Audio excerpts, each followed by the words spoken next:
जय हिंद। आज हम लोग यूनिट्स ऑफ मेजरमेंट को शुरू करने वाले हैं। ठीक है, पिछले लेक्चर में हम लोगों ने फिजिकल वर्ल्ड को देखा था। फिजिकल वर्ल्ड में क्या क्या टाइप का क्वेश्चन आ सकता है वो मैंने ऑलरेडी बता दिया। तो अगर आपने उस वीडियो को नहीं देखा तो जाके एक बार देखिए, 2x स्पीड में जल्दी से खत्म कर दीजिए, फिर इस वीडियो में आइए या फिर इस वीडियो को खत्म कीजिए, फिर उसमें उसको देख लीजिए। आपका उसमें बेसिकली आपको एंट्रेंस में या फिर कंपटीटिव एग्जाम में आपको कुछ नहीं पूछा जाएगा।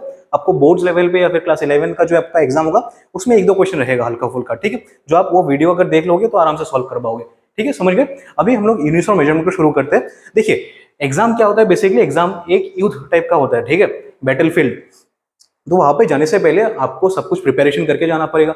ऐसा नहीं कि वहां पे डायरेक्टली चले जाए और हम लोग जाके गिनने लगे कि मतलब सामने से मतलब जो हम लोग से लड़ने के लिए आया है वहां पे कितने मतलब योद्धा है, कितने वॉरियर्स है, कितने मतलब वहां पे आर्म्स एंड एमिनेशन है। ऐसा तो नहीं होता। हम लोग को पहले से प्रिपेयर करके जाना पड़ता है कि वहां पे ऐसा ऐसा सिचुएशन हो सकता है। तो उस हिसाब से हम लोग एकदम सामान वामान लेके निकलेंगे। ठीक है, ऐसा नहीं कि वहां पे जाके एकदम सरप्राइज हो गए। ठीक, तो ऐसा ही होता है एग्जाम। एग्जाम में घुसने से पहले आपको पता होना चाहिए कि इस टाइप का क्वेश्चन आने वाला है। ठीक है, जैसे आप क्वेश्चन पेपर देखो तो आपको अरे ये तो पता ही है, ये अरे यहाँ से तो आने वाला था, मैं तो प्रिपेयर्ड हूँ इसके लिए। ठीक है, वहां पे जाके आपको सरप्राइज नहीं होना है। सरप्राइजेस लाइफ में अच्छा है बट एग्जाम के लिए नहीं। ठीक है, एग्जाम में जाइए एकदम रिलैक्स होके कि हाँ सब कुछ पता है कि यहाँ से ये आने वाला है, इनिशियल मेजरमेंट से ये क्वेश्चन आने वाला है, काइनेमेटिक्स से ये क्वेश्चन आने वाला है, सिंपल हार्मोनिक मोशन से ये क्वेश्चन आने वाला है, इलेक्ट्रोस्टैटिक से ये क्वेश्चन आने वाला है। तो एकदम रिलैक्स होकर आप पेपर को लिखोगे और रिलैक्स होकर पेपर को लिखोगे तो ऑब्वियसली कौन आपको रोकेगा? आईआईटी में या फिर एनआईटी में या फिर मेडिकल कॉलेजेस में जाने से, राइट? या फिर आपको बोर्ड को अच्छा करने से कौन रोकेगा, राइट? तो इसलिए हम लोग पहले देख लीजिए यूनिट्स और मेजरमेंट में वेटेज कैसा कैसा होता है, कि जेईई में कैसे कितना मार्क्स आता है, बोर्ड्स में कितना मार्क्स का आता है और नीट में कैसा आता है। ठीक है, तो जेईई में बेसिकली जेईई मेंस में हर साल 2 क्वेश्चन के आसपास आपको इस चैप्टर से मिल जाएगा।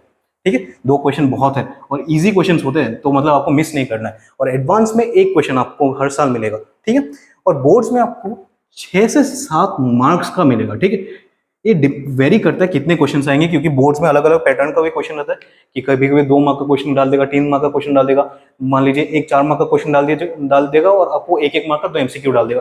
ठीक है, तो बोर्ड्स में ये मार्क्स वेरी नहीं करता है, क्वेश्चन पैटर्न वेरी करता है। ठीक है, और मार्क्स कांस्टेंट रहता है 6 से 7 मार्क का। ठीक है, तो बहुत इंपॉर्टेंट होता है ये बोर्ड्स के नजरिए से भी। ठीक है, और नीट में आपका लगभग हर साल 2 क्वेश्चन आपको मिल जाएगा। ठीक है, पता चल गया अभी हम लोग को ये चैप्टर प्रिपेयर कैसे करना है। ठीक है, तो अच्छे से प्रिपेयर करना है क्योंकि ये चैप्टर इजी है, स्कोरिंग है और हम लोग अच्छे से अगर करेंगे तो हर एक क्वेश्चन का अटेम्प्ट कर देंगे। ठीक है, और मैं आप लोगों को उस लेवल का क्वेश्चन करवा दूंगा कि जाके आपको लगे कि अरे ये ऐसा क्वेश्चन तो मैं कर चुका हूँ। ठीक है, आप जाके आसानी से कर सकते हो। और बोर्ड में आप यहाँ पे जो जो क्वेश्चन करवाएंगे बोर्ड में वही क्वेश्चन आने वाला है, तो आप सोच सकते हो पेपर आउट हो गया। ठीक है, चलिए अभी इस चैप्टर में क्या क्या हम लोग कैसे पढ़ेंगे उसको देख लेते हैं। पहले हम लोग इस चैप्टर में एसआई यूनिट क्या होता है उसको जानेंगे। ठीक है, क्योंकि चैप्टर का नाम ही है यूनिट्स, तो हम लोग यूनिट्स को तो सीखने वाला है। ठीक है, फिर हम लोग जानेंगे डायमेंशनल एनालिसिस। डायमेंशनल एनालिसिस क्या जानेंगे? Dimensional analysis. ठीक है, फिर हम लोग जानेंगे एरर्स क्या होता है। ठीक है, एरर्स क्या होता है। देखिए, ऐसा यूनिट आप लोग थोड़ा बहुत क्लास 8, 9, 10 में आप लोग पढ़ चुके हो कि आप लोगों को मान लीजिए निकालने के लिए दिया है फोर्स एग्जाम में। ठीक है, वहां पे आपको मास दिया गया है, फिर आपको मतलब बोल दिया गया है कि मतलब और एक्सलेशन दे दिया गया है, आपको बोल दिया गया है फोर्स निकालिए। तो आप लोग फोर्स निकालते थे, राइट? फोर्स आप कैसे निकालते थे? फोर्स का आंसर मान लीजिए 10 आ गया, सिर्फ 10 तो लिख के नहीं छोड़ते थे, राइट? उसके बाद आप कुछ एक लेटर लिखते थे, राइट? N, newton. तो न्यूटन क्या है? यूनिट है। ठीक है, फोर्स का यूनिट है न्यूटन। ठीक है, तो वो डिराइव्ड यूनिट है लेकिन यूनिट है, हम लोग उसको और अच्छे से समझेंगे। फिर डायमेंशन एनालिसिस क्या होता है कि उसी ऐसा यूनिट को हम डायमेंशन टाइप का भी लिख सकते हैं। ठीक है, हम लोग उसको भी देखने वाले अच्छे से कि अच्छे से सजा के एक बॉक्स में कैसे लिखा जाता है। फिर आता है एरर्स। एरर्स बेसिकली क्या है? देखिए, आप लोग क्लास स्कूल लेवल में तो खैर इतना प्रैक्टिकल्स नहीं होता है, बट आप लोग अभी जैसे 11th में आए हो, आप लोग बहुत सारे प्रैक्टिस करने वाले हो। एक फेमस एक्सपेरिमेंट है जो कि मतलब यूजलेस टाइप का है, मतलब वो क्यों निकालते हैं पता नहीं, क्योंकि सबको पता है वो सब क्या कैसे होने वाला है। देखिए, आप लोगों को पता है कि जी का वैल्यू कैसा होता है, acceleration due to gravity 9.8 metre per second square, right? उसको हम लोग प्रैक्टिकली निकालते हैं, मतलब प्रैक्टिकल्स में आप उसको वैल्यू निकालोगे। ठीक है, तो हम थियोरेटिकल वैल्यू तो है 9.8 मीटर पर सेकंड स्क्वायर, जो कि साइंटिस्ट लोगों ने मैथ्स के थ्रू हम लोग को प्रूफ करके दिया हुआ है। लेकिन जब आप लैब में निकालोगे कभी भी 9.8 मीटर पर सेकंड स्क्वायर निकल ही नहीं सकता। ठीक है, आपको ज्यादा से ज्यादा 9 के आसपास वैल्यू मिलने वाला है, 8, 9 के आसपास वैल्यू मिलने वाला है। ठीक है, 8 metre per second square, 9 metre per second square, ऐसा आपको वैल्यू मिलेगा। तो बीच का जो गैप हो गया 9.8 से लेके 9 तक, या फिर 9.8 से लेके 8 तक जो गैप हो गया वो बीच का, वो गैप किस वजह से होगा?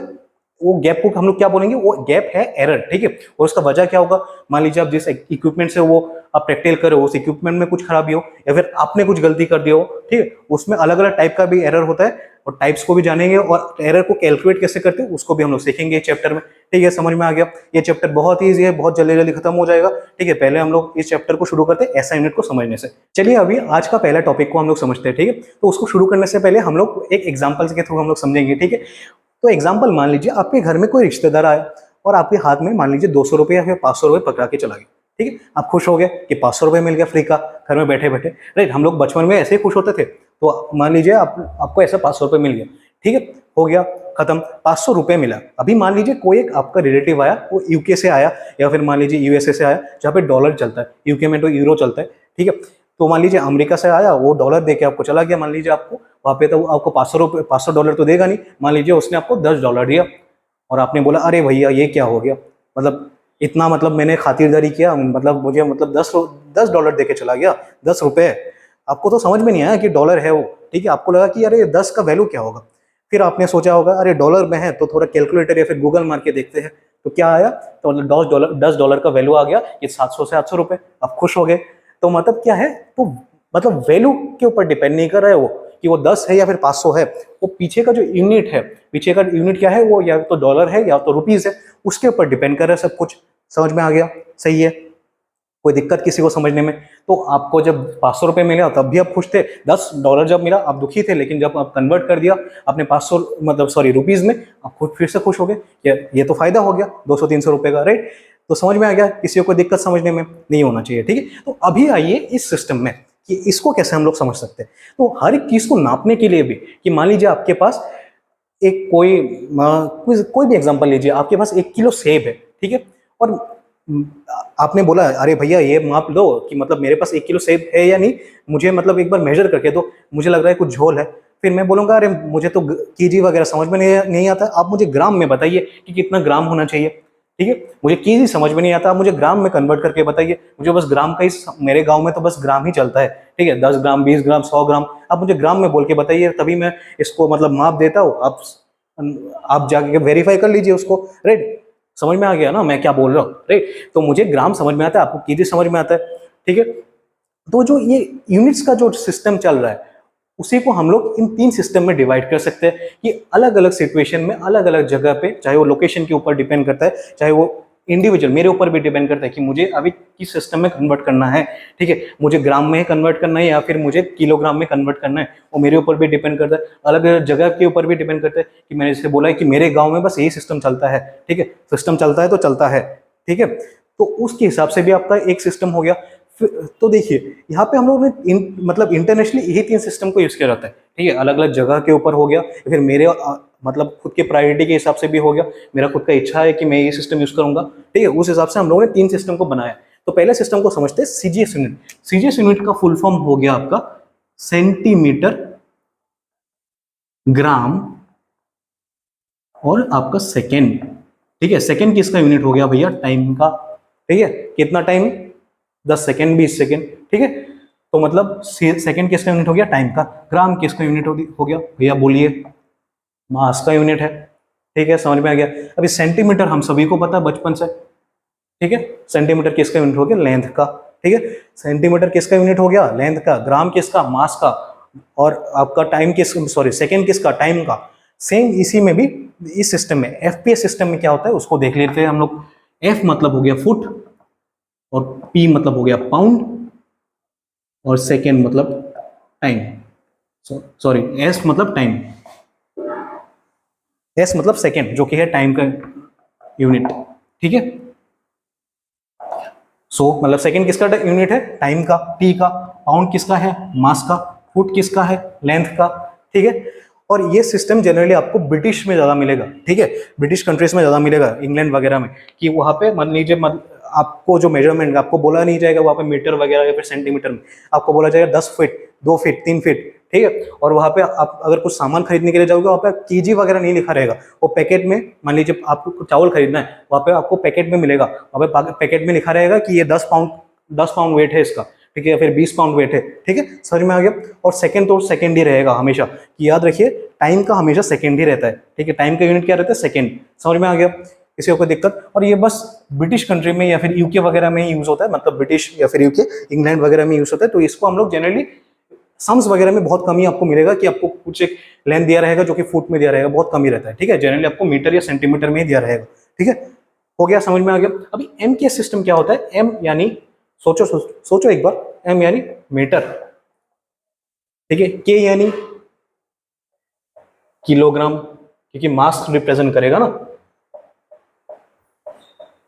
किलोग्राम, और एस का मतलब मैंने ऑलरेडी बता दिया कि एस कभी चेंज हो ही नहीं सकता, टाइम कभी चेंज हो ही नहीं सकता, तो टाइम का यूनिट हो गया सेकंड, मीटर किलोग्राम सेकंड, हो गया, समझ में आ गया। अभी देखिए यहाँ पे तीनों जगह पे अलग अलग सिस्टम है, अलग अलग नाम है, कि कहीं पे मैंने मीटर लिखा हुआ है, कहीं पे मैंने सेंटीमीटर लिखा हुआ है, कहीं पे मैंने फुट लिखा हुआ है। अभी साइंटिस्ट लोग भैया कंफ्यूज हो गए, ठीक है, कि हम लोग कैलकुलेशन के लिए कौन सा यूज करें, ठीक है, सेंटीमीटर में मान लीजिए आपने 10 सेंटीमीटर ले लिया तो वो तो मीटर के इक्विवेलेंट नहीं होगा ना, आपको मीटर में कन्वर्ट करना पड़े, बहुत झमेला है कि अलग अलग जगह पे अलग अलग सिस्टम का यूज किया जा रहा है, मतलब बहुत बहुत दिक्कत होता है ना। आपको एक पर्टिकुलर यूनिट चाहिए इंटरनेशनली, कि ताकि यहाँ पे इंडिया में बैठ के भी कोई अगर कैलकुलेट करे उसी सिस्टम में कैलकुलेट कर रहे हैं, ठीक है, और मान लीजिए कोई अमेरिका में बैठ के कुछ कैलकुलेशन कर रहे हैं उसी सिस्टम मतलब उसी यूनिट में मेजर कर रहे हैं, राइट, तो एक इंटरनेशनल सिस्टम चाहिए, उसी इंटरनेशनल सिस्टम को हम लोग एसआई यूनिट से डिनोट करते हैं, उस सिस्टम को हम लोग क्या बोलते हैं, एसआई यूनिट, और इसका नाम है सिस्टेमी international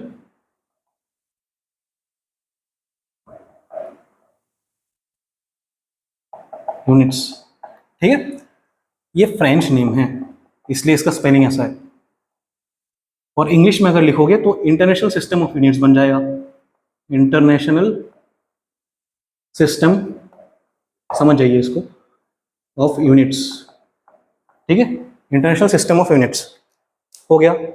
international system of units मतलब हम लोग इंटरनेशनल की सिस्टम को यूज करेंगे ऐसा यूनिट को, ठीक है। अभी हम लोग कुछ क्वांटिटीज को देखेंगे कि मान लीजिए ऐसा यूनिट, मतलब ऐसा यूनिट में क्या क्या क्वांटिटीज को हम लोग पकड़ते हैं, मतलब इंटरनेशनल हम लोग किस किस क्वांटिटी को कैसे पकड़ते हैं उसको हम लोग देखेंगे, ठीक है। चलिए उसको पहले देखते हैं, उसके बाद हम लोग कुछ कुछ कैलकुलेशंस भी करेंगे ऐसा यूनिट के ऊपर, उसके बाद हम लोग डायमेंशनल एनालिसिस को भी देखेंगे, ठीक है, डायमेंशनल फॉर्मूलाज वगैरह को भी देखेंगे। चलिए इस वीडियो में बने रहिए, हम लोग सब कुछ क्लियर करके देंगे, ठीक है।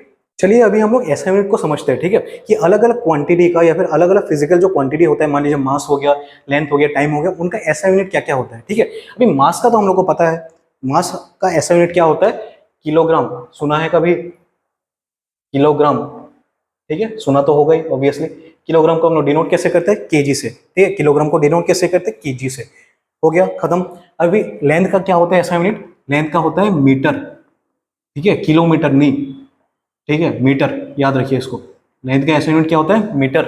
वो जो एमकेएस में हम लोगों ने पढ़ा था, एम मतलब क्या था, मीटर, और फिर आपका के मतलब क्या था, किलोग्राम, एस मतलब टाइम, तो टाइम का एसआई यूनिट क्या हो गया, सेकेंड, ठीक है, इसको हम लोग एस से डिनोट करेंगे, हो गया। ये तीन तो हो गया, बहुत बड़े, ये तीन तो हम लोग को बचपन से पता है, ठीक है। फिर एक और पता है हम लोग को, टेम्परेचर। अभी जब टेम्परेचर के बारे में बात करते हैं आप लोग, जनरली हम लोग सेल्सियस के बारे में बात करते हैं, राइट, कितना डिग्री टेम्परेचर है भाई, मतलब 32 डिग्री चल रहा है, 40 डिग्री चल रहा है, 40 डिग्री मतलब 40 डिग्री सेल्सियस, ठीक है। लेकिन हम लोग जब ऐसा यूनिट के बारे में बात करेंगे, या फिर मतलब जब फिजिक्स के बारे में बात करेंगे, या फिर कोई सम सॉल्व करेंगे, सेल्सियस में हम लोग हार्डली कभी सॉल्व करेंगे। अगर क्वेश्चन में दिया हुआ है कि कन्वर्ट इट इनटू सेल्सियस, तभी हम लोग सेल्सियस में कन्वर्ट करेंगे। जनरली हम लोग क्या किस में रखेंगे, केल्विन में कन्वर्ट करेंगे। मान लीजिए अगर सेल्सियस में भी दिया हुआ है, लेकिन आपको अगर सम करना है तो हम लोग केल्विन में उसको कन्वर्ट कर लेंगे, क्योंकि हम लोग को ऐसा यूनिट में कैलकुलेशन को करना पड़ता है, ठीक है। ऐसा यूनिट को क्यों करना पड़ता है ऐसा यूनिट को कन्वर्ट, क्योंकि वो इंटरनेशनल सिस्टम है, मैंने पिछले साइड में ऑलरेडी बोल दिया, ठीक है। तो टेम्परेचर का यूनिट क्या हो गया, केल्विन, सुना है आप लोगों ने, क्लास 9th में आप लोगों ने सॉल्व भी किया है, ठीक है। डिग्री सेल्सियस से केल्विन में कैसे लेते हैं, या फ़ारेनहाइट से केल्विन में कैसे कन्वर्ट करते हैं, उसको फिर से हम लोग देख लेंगे जब हम लोग थर्मोडायनेमिक्स वगैरह पढ़ेंगे, ठीक है। तो इसको पहले समझ लीजिए, टेम्परेचर का क्या होता है, केल्विन। फिर इलेक्ट्रिक करंट है, करंट का यूनिट क्या होता है, एम्पेयर। क्लास 10 में आप लोगों ने इलेक्ट्रिसिटी और मैग्नेटिज्म में पढ़ा है, ठीक है। तो करंट का यूनिट क्या होता है, एम्पेयर। इसको किससे से नोट करते हैं, ए से, ठीक है, 10 एम्पेयर 20 एम्पेयर करंट, ठीक है। फिर एक होता है क्वांटिटी ऑफ मैटर। देखिए क्वांटिटी ऑफ मैटर, और मैंने ऑलरेडी यहाँ पे मास तो बोल ही दिया, तो क्वांटिटी ऑफ मैटर देने का मतलब क्या है, क्वांटिटी ऑफ मैटर क्या, क्वांटिटी मतलब क्या, कुछ एक मतलब अमाउंट, राइट, मतलब और मैटर क्या है, चीज, किसी चीज का अमाउंट, तो उसको तो हम लोगों ने ऑलरेडी मास से डिनोट कर ही दिया है। तो क्वांटिटी ऑफ मैटर देने का मतलब क्या हुआ, मास। देखिए मास को एक सॉलिड बॉडी के लिए होता है, ठीक है। मान लीजिए आपके पास सेब है, उसका हम लोग मास निकाल सकते हैं, आपके पास ये पेन है, आपका मास निकाल सकते हो, राइट। लेकिन बट क्वांटिटी ऑफ मैटर के बारे में जब भी हम लोग बात करेंगे, हम लोग जनरली किस के बारे में बात करेंगे, मॉलिक्यूल्स के बारे में, एयर मतलब और क्या बोलते हैं आयंस के बारे में, उन सब के बारे में हम लोग जनरली क्वांटिटी ऑफ मैटर के बारे में बात करते हैं, ठीक है। मॉलिक्यूल्स, एयर मॉलिक्यूल्स वगैरह के बारे में हम लोग जब भी बात करेंगे तभी हम लोग क्वांटिटी ऑफ मैटर के बारे में बात करेंगे। और इसका यूनिट क्या होता है, मोल, ठीक है। इसका ऐसा यूनिट क्या होता है, मोल। अरे भैया, अरे सर, ये मोल कहाँ से आ गया, मोल तो फिजिकल केमिस्ट्री में हम लोग थोड़ा बहुत पढ़ चुके हैं, क्लास 11 की फिजिकल केमिस्ट्री में हम लोग मोल तो पढ़ चुके हैं, राइट। तो केमिस्ट्री यहाँ पे कैसे आ गया, राइट। केमिस्ट्री यहाँ पे नहीं आया, बेसिकली मोल इसलिए है क्योंकि हम लोग को फिजिक्स में भी थर्मोडायनेमिक्स पढ़ना है, जो कि हम लोग शायद केमिस्ट्री में भी थोड़ा बहुत पढ़ोगे। थर्मोडायनेमिक्स का यूनिट मुझे याद नहीं है, बट शायद थोड़ा बहुत पढ़ोगे, ठीक है, क्लास 11 में शायद पढ़ोगे। लेकिन फिजिक्स में हम लोग डिटेल में थर्मोडायनेमिक्स को कवर अप करने वाले हैं, ठीक है। तो मोल हो गया उसका यूनिट, क्वांटिटी ऑफ मैटर का। और इसको शॉर्ट फॉर्म में कैसे लिखते हैं, MOL, ठीक है। मोल हो गया ऐसा यूनिट, और शॉर्ट फॉर्म में हम लोग जैसे ए लिखते हैं एम्पेयर के लिए, मोल लिखते हैं, मतलब MOL लिखते हैं फॉर मोल, ठीक है। और लुमिनस इंटेंसिटी, इसको समझिए। देखिए आप सन के सामने खड़े हुए ऐसे, ठीक है, आपके ऊपर कितना ब्राइटनेस आ रहा है, आपके ऊपर कितना मतलब कितना ब्राइटनेस आ रहा है, उसको हम लोग किस चीज से कैलकुलेट करेंगे, लुमिनस इंटेंसिटी से। लुमिनस मतलब ब्राइटनेस, इंटेंसिटी मतलब आपके ऊपर कितना इंटेंस का रेडिएशन आ रहा है या फिर कितना इंटेंस का ब्राइटनेस आ रहा है, उसको हम लोग किस चीज से कैलकुलेट करेंगे, लुमिनस इंटेंसिटी से। इसका भी कुछ यूनिट होगा, है ऑब्वियसली, इसके यूनिट का नाम है कैंडेला।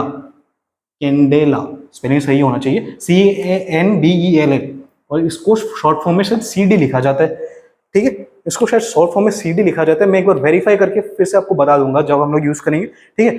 तो मतलब बेसिकली हम लोग को यही 7 सिस्टम में अभी हम लोग को खेलना है, ठीक है।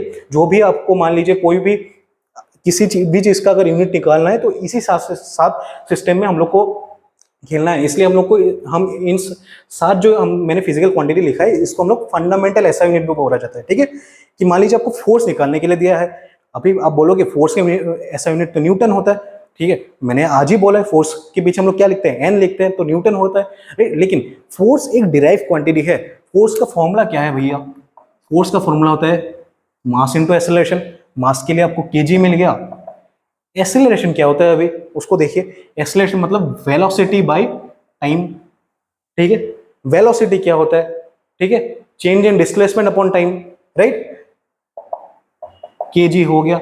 वेलोसिटी क्या होता है, चेंज इन डिस्प्लेसमेंट, मतलब चेंज इन डिस्प्लेसमेंट, चेंज को नहीं पकड़ते, डिस्प्लेसमेंट अपॉन टाइम, मतलब सॉरी चेंज इन डिस्प्लेसमेंट करके कुछ नहीं होता, चेंज इन डिस्टेंस करके होता है, ठीक है। तो मान लीजिए डिस्टेंस के लिए हम लोगों ने क्या पकड़ा था, मतलब डिस्टेंस यानी क्या, लेंथ है ना। किसी चीज के बीच में अगर आपको डिस्टेंस मापना है मतलब आप उसको लेंथ ही मापोगे, तो हो गया डिस्टेंस अपॉन टाइम। तो टी तो ऑलरेडी नीचे था ही, तो हो गया kg metre by T square, sorry T नहीं होगा, kg मीटर। टाइम का यूनिट क्या होता है, kg metre per second square, तो ये हो गया kg metre per second square, यानी न्यूटन, जो ही है फोर्स का यूनिट, ठीक है। सिंप्लीफिकेशन के लिए, ताकि हम लोग को याद रहे, गलती ना करे, इसलिए हम लोग फोर्स को न्यूटन के हिसाब से लिखते हैं, ठीक है। और ग्रेविटेशनल फोर्स ये जनरली रिप्रेजेंट करता है, तो ग्रेविटेशनल फोर्स को हम लोग किसने डिफाइन किया था, आइजैक न्यूटन ने, तो उसको क्रेडिट देने के लिए हम लोग इसको न्यूटन से लिखते हैं। लेकिन असली में तो यूनिट क्या है, उसका ऐसा यूनिट क्या है, kg metre per second square. उसको सिंप्लीफाई करने के लिए, ताकि इतना ना लिखने पड़े, हम लोग क्या लिखते हैं, न्यूटन को न्यूटन में लिखते हैं, राइट। तो वही हो गया कि मतलब देखिए इन्हीं सब यूनिट से मैंने फोर्स का यूनिट भी डिराइव कर दिया, सही है कि नहीं बोलिए। तो मतलब ये ऐसा यूनिट है, फोर्स का ऐसा यूनिट है, लेकिन ये डिराइव्ड ऐसा यूनिट है, क्योंकि मैंने ये मास का मतलब kg मीटर और सेकंड को लेके मैंने इसको डिराइव किया है। समझ में आ गया। तो मतलब फंडामेंटल फोर्सेस, फंडामेंटल जो यूनिट्स है वो यही 7 है। इसके अलावा और कुछ फंडामेंटल यूनिट आपका नहीं बनने वाला है। आपको जो भी यूनिट मिलेगा अभी से, वर्क का जूल हो गया, जूल वगैरह जो भी जितना भी यूनिट्स वगैरह है वो इसी फंडामेंटल यूनिट से बनेगा। समझ में आ गया। किसी को कोई दिक्कत, इतना इजी कंसेप्ट है, दिक्कत होना नहीं चाहिए। आपको अगर एक बार स्क्रीनशॉट लेना है या फिर नोट डाउन करना है तो कर लीजिए, ठीक है, कर लिया। चलिए अभी अगले स्लाइड में हम लोग अभी समझने वाले हैं कि इन सब ऐसा यूनिट को हम लोग डायमेंशन के थ्रू हम लोग कैसे लिख सकते हैं, ठीक है। इन सब ऐसा यूनिट को हम लोग डायमेंशन के थ्रू कैसे लिख सकते हैं उसको समझेंगे अच्छे से। चलिए अभी हम लोगों ने ऐसा यूनिट को अच्छे से पढ़ लिया, ठीक है, समझ में आ गया वो 7 फंडामेंटल यूनिट्स, राइट। अभी हम लोग डायमेंशनल फॉर्मूला को यूज करेंगे, ठीक है। डायमेंशनल फॉर्मूला को अच्छे से समझेंगे कि देखिए वो 7 यूनिट को हम लोग समझ गए, लेकिन वही साथ तो आपको बोला नहीं जाएगा ना कि मास दिया रहेगा, आपको कुछ ना कुछ तो निकालना पड़ेगा वहां से, या फिर आपको लेंथ दिया जाएगा, आपको बोलेगा कि एरिया निकालो, ठीक है, एरिया के लिए तो अलग यूनिट होगा, तो उसी को हम लोग समझेंगे और उसको डायमेंशन फॉर्मूला के हिसाब से सुंदर सुंदर बॉक्स में आएगा, ठीक है, उसको हम लोग अच्छे से समझेंगे, ठीक है। तो पहला चलिए एकदम इजी यूनिट ले लेते हैं, एरिया ही ले लेते हैं, ठीक है। जैसे ये मैंने बोला है कि एरिया ही लेंगे अभी, ठीक है। एरिया, मान लीजिए आपको एरिया निकालना है रेक्टेंगल का एरिया का यूनिट पता है आपको, लेंथ इंटू ब्रेथ, लिख देते हैं चलिए, लेंथ इंटू ब्रेथ हो गया, मैं एल इंटू बी लिख रहा हूँ, लेंथ इंटू ब्रेथ हो गया रेक्टेंगल का एरिया, ठीक है। अभी देखिए लेंथ आप किस चीज से मापोगे, ऐसा यूनिट क्या है लेंथ का, मीटर, राइट। ब्रेथ का ऐसा यूनिट क्या होगा, ब्रेथ भी तो एक डिस्टेंस ही है, डिस्टेंस का ऐसा यूनिट क्या था, मीटर, ठीक है। तो अल्टीमेटली इसका यूनिट क्या हो गया, मीटर स्क्वायर। किसी भी एरिया का यूनिट क्या होता है, मीटर स्क्वायर, ऐसा यूनिट, ठीक है।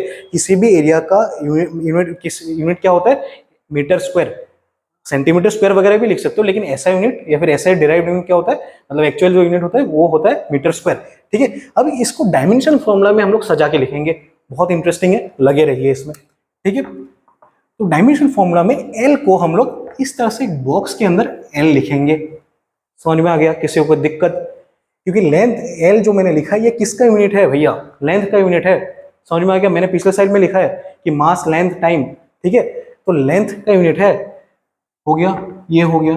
ब्रेथ किसका यूनिट है, वो भी तो लेंथ का यूनिट है, डिस्टेंस का यूनिट है, राइट, वो भी तो एक प्रकार का लेंथ ही है, मैंने बस समझने के लिए एल इंटू बी लिखा है, लेकिन वो भी तो लेंथ ही है, हो गया क्लियर, राइट। ये भी लेंथ हो गया, ये भी लेंथ हो गया, तो अल्टीमेटली क्या हो गया, एल स्क्वायर लिख सकते हैं हम लोग, राइट, हो गया, गेम खत्म। यही है dimension formula for area, L square box के अंदर लिखना है, ठीक है। ये क्या हो गया, डायमेंशन फॉर्मूला ऑफ एरिया। अभी इसको और सजा के लिखना है हम लोग को एग्जाम में, सिर्फ ये लिख के आओगे सर लोग थोड़ा बहुत खुश हो गए, लेकिन मतलब फुल मार्क्स आपको नहीं मिलेगा, ठीक है। लेकिन हम लोग जब सजा के लिखेंगे एकदम खूबसूरत करके, थोड़ा बहुत मेकअप वगैरह डालेंगे, बहुत अच्छा लगेगा दिखने में, ठीक है। तो इसको समझिए, इसको अच्छे से कैसे लिखेंगे, MLT करके एक सिस्टम होता है, ठीक है। M क्या समझाता है भैया, हम लोग को मास समझाता है, L क्या समझाता है, हम लोग को लेंथ समझाता है, और T क्या समझाता है, हम लोग को टाइम समझाता है, क्लियर है, ठीक है। ये MLT मैंने बॉक्स में डाला है, जैसे कि L को भी मैंने बॉक्स में डाला था, ठीक है। तो इसको हम लोग, ये जो MLT सिस्टम में हम लोग इसको कैसे लिखेंगे, कि एल स्क्वायर तो हम लोग के पास आ गया, डायमेंशन फॉर्मूला आ गया हम लोग के पास एरिया का, लेकिन हम लोग को इसको और सजाना है, मतलब MLT सिस्टम में लेके जाना है, राइट। तो MLT सिस्टम को हम लोग को कैसे लिखना है, देखिए M लिखिए आप खूबसूरत से, क्या यहाँ पे M है, L के पास M है, नहीं है, राइट। M के पास तो, L के पास तो M नहीं है, तो M के ऊपर 0 लगा दीजिए, लगा सकते हो, ठीक है। L का पावर कितना है, 2 है, स्क्वायर है ना, तो L के ऊपर 2 लगा दीजिए। अभी बचा T, क्या यहाँ पे T है, T भी तो नहीं है, तो 0 लगा दो। ये हो गया फुल्ली मेकअप, तैयार है ये जाने के लिए, ठीक है, एकदम फुल्ली क्लियर्ड है, आपको फुल मार्क्स देने के लिए रेडी है, ठीक है। तो ये हो गया आपका डायमेंशन फॉर्मूला फॉर लेंथ, ये भी डायमेंशन फॉर्मूला है, लेकिन इसको सजा के हम लोगों ने ऐसे लिखा है, समझ में आ गया। अभी देखो M लिखा है, T लिखा है, क्या इसका मीनिंग चेंज नहीं हो गया, आप क्वेश्चन पूछ सकते हो कि यहाँ पे तो हम लोग का लेंथ मिला था, बस L स्क्वायर मिला था, तो हम लोग ऐसे कैसे लिख सकते हैं, क्या इसका मीनिंग चेंज नहीं हो गया, नहीं हुआ। अच्छे से देखिए, M टू दी पावर 0 है, याद कीजिए कि एनीथिंग टू दी पावर 0 कितना होता है, 1 होता है, राइट। कुछ भी नंबर लीजिए, कुछ भी क्वांटिटी लगा लीजिए, उसका पावर अगर 0 है तो मतलब उसका वैल्यू कितना होगा, 1 होगा। तो अल्टीमेटली ये तो क्या हो गया, ये हो गया 1 इंटू एल स्क्वायर का एल स्क्वायर ही रहेगा, ठीक है। टी टू दी पावर 0 है, टी टू दी पावर 0 मतलब फिर से क्या हो गया, 1 हो गया, तो अल्टीमेटली हम लोग को एल स्क्वायर तो मिल ही गया ना। तो डायमेंशनल फॉर्मूला ऑफ एरिया तो मिल ही गया हम लोग को जो चाहिए था, सही है, बहुत सही है, ठीक है। समझ में आ गया, क्या इतना इजी होता है डायमेंशनल फॉर्मूला, हाँ इतना ही इजी होता है, ठीक है, समझ में आ गया, बहुत बढ़िया। अभी एक और क्वांटिटी को हम लोग पकड़ते हैं, चलिए एरिया पकड़ लिया, उसका आजू बाजू में पकड़ लेते हैं वॉल्यूम, ठीक है। क्या पकड़ेंगे अभी, वॉल्यूम, ठीक है। वॉल्यूम का फॉर्मूला क्या होता है भैया, लेंथ ब्रेथ हाइट का multiplication, length into breadth into height, समझ में आ गया, सही है, बहुत सही है। तो लेंथ किसका यूनिट है भैया, एल किसके लिए है, एल का मतलब है, एल का यूनिट क्या है, एम मतलब मीटर, बी का यूनिट क्या है, एम, हाइट का यूनिट क्या है, एम, तीनों तो लेंथ का यूनिट है, राइट, तीनों तो डिस्टेंस से समझाता है, लेंथ ब्रेथ हाइट, तो इसको हम लोग मीटर से हम लोग यूनिट लिख सकते हैं, राइट। तो इसका m इंटू एम हो गया, एम मतलब एम क्यूब लिख सकते हैं हम लोग, ठीक है। वॉल्यूम का यूनिट कितना हो गया भैया, एम क्यूब, मतलब मीटर क्यूब, ठीक है। इसको अब अगर हम लोग को सजा के डायमेंशन फॉर्मूला में लिखना है, अब क्वेश्चन में दिया हुआ है right the SI unit of volume and plus the dimension formula of volume, भी हम लोग डायमेंशन फॉर्मूला को लिखेंगे, ठीक है। डायमेंशन फॉर्मूला को हम लोग इसके लिए लिखते हैं, ठीक है। आशा करते हो कि आपने नोट डाउन कर लिया होगा, अगर नहीं किया तो थोड़ा रिवर्स कर लीजिए, नोट कर लीजिए इसको, ठीक है। तो देखिए ये एल है, तो इसके लिए हम लोग एल बिठाएंगे, मतलब लेंथ का यूनिट है तो लेंथ बिठाएंगे। ब्रेथ क्या है भैया, ब्रेथ भी तो लेंथ ही समझाएगा। यहाँ पे जैसे मैंने बी के लिए भी एल ही लिखा था, लेंथ, क्योंकि हम लोग को एमएलटी सिस्टम में लेके जाना है, एल के सिस्टम में लेके जाना है, लेंथ के सिस्टम में लेके जाना है, समझ में आ गया। और हाइट क्या होता है, वो भी तो एक प्रकार का लेंथ ही होता है, राइट, हो गया, समझ में आ गया। तो L into L into L, तो वहां पे जैसे एल स्क्वायर हुआ था, यहाँ पे क्या हो जाएगा भैया, एल क्यूब, हो गया खत्म। अभी इसको और सजा दीजिए, थोड़ा मेकअप वेकअप लगा दीजिए, तो क्या हो गया, M zero L cube T zero, right, क्योंकि यहाँ पे ना मास है ना टाइम है, सिर्फ एल क्यूब है, तो एल क्यूब हम लोग ने लगा दिया, मास के ऊपर जीरो लगा दिया, टी का पावर जीरो लगा दिया, हो गया एकदम मेकअप रेडी टू गो, ठीक है, खत्म। अभी अगला क्वांटिटी थोड़ा बहुत हम लोग ले लेते हैं कि वेलोसिटी या फिर स्पीड, ठीक है, वेलोसिटी या फिर स्पीड, ठीक है, हो गया। वेलोसिटी या फिर स्पीड का फॉर्मूला क्या होता है, आपको फॉर्मूला पता होना पड़ेगा, लेकिन ये यूनिट का बेसिकली नाम ही है units of measurement. Units of measurement कब आएगा, यूनिट कब आएगा, जब आपको फॉर्मूला पता है। अगर आपको फॉर्मूला नहीं पता है तो दिक्कत होने वाला है, तो फॉर्मूला आपको याद रखना पड़ेगा, तभी आप यूनिट लिख पाओगे, तभी आप सम सॉल्व कर पाओगे। टेंशन मतलब इतना ज्यादा रटने की जरूरत नहीं है, कुछ कुछ बेसिक यूनिट तो आप लोगों को पता ही है, लेकिन मतलब जो जो हैवी यूनिट्स है उसको हम लोग सिंप्लीफाई कर लेंगे, ताकि आप लोगों को समझने में आसानी हो जाए, ठीक है।